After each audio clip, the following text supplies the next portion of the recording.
Au Yémen, les Houthis défendent la légitimité de leur coup de force. Ils ont organisé hier un gigantesque rassemblement dans un grand stade de Sanaa, après avoir annoncé la dissolution du Parlement et la formation d'une commission de sécurité.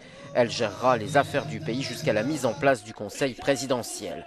Entrés dans la capitale en septembre dernier, les Houthis ont pris fin janvier le contrôle du palais présidentiel et forcé le président Hadi et son premier ministre à la démission. Leur chef Abdelmalek Al-Houthi a expliqué sa stratégie lors d'un discours télévisé en duplex depuis son fief dans le nord du pays. Cette initiative, dit-il, est historique et responsable dans l'intérêt de notre pays. Elle a comblé un vide politique destiné à plonger notre pays dans le chaos.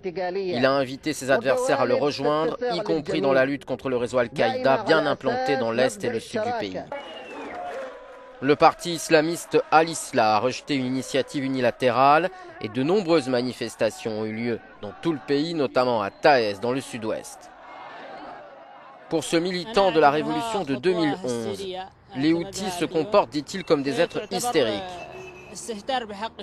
Ils ont commis un acte d'irrespect envers le peuple du Yémen,